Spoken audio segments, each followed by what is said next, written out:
खबर यूपी के मथुरा से है, जहां पर मंगलवार को गोवर्धन की पाली डूंगरा में आयोजित विराट हिंदू सम्मेलन में समाज को जागरूक करने वाले संदेश सामने आए।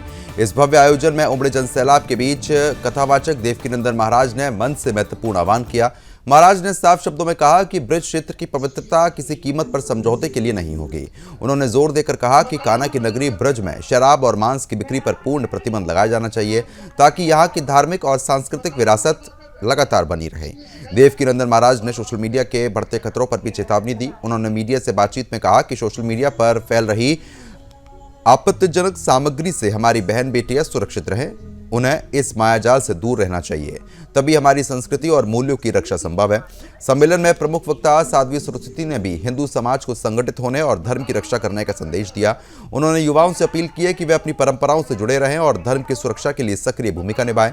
मंगलवार की दोपहर महाराजा कॉलेज पाली डूंगरा गोवर्धन में आयोजित इस सम्मेलन में यह संदेश दिया गया कि ब्रज की सांस्कृतिक और धार्मिक विरासत को सुरक्षित रखने के लिए संत समाज और जनता एकजुट है। यहाँ आए श्रद्धालुओं ने भी इस अपील का समर्थन किया। हर घर तक सनातन धर्म के मूल्यों को पहुंचाने का संकल्प लिया। इस सम्मेलन ने एक बार फिर ब्रज गोवर्धन में धार्मिक जागरूकता, सामाजिक चेतना और सांस्कृतिक सुरक्षा की महत्वपूर्ण भूमिका को उजागर किया है। देवकीनंदन महाराज और साध्वी सरस्वती के संदेश ने समाज को प्रेरित किया कि हमारी बहन बेटियां और धार्मिक स्थलों की सुरक्षा के लिए सतर्क और जागरूक रहना अनिवार्य है। को एकजुट रहना चाहिए। अपनी बेटियों को बचाने के लिए एक मुहिम चलनी चाहिए इंटरनेट पे कि सब कुछ नहीं डल सकता।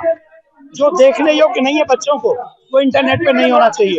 दूसरा, हम अपने बुजुर्गों का सम्मान करें, अपने देश और धर्म का सम्मान करें, अपने बच्चों को रामायण और गीता का ज्ञान कराएं, जिससे हमारे परिवार बचे। दूसरा, हम ब्रज में हैं, तो जैसे अयोध्या में जय जयकारे लग रहे हैं, वैसे हमारे मथुरा में भी जल्दी से ऐसा प्रयास हो कि हमारे ठाकुर जी की लीला स्थली मथुरा में भी ठाकुर जी का मंदिर भव्य दिव्य बने। इसके लिए हमें प्रयास करना है। राष्ट्रीय स्वयंसेवक संघ के शताब्दी वर्ष के उपलक्ष्य में ये कार्यक्रम रखा गया है।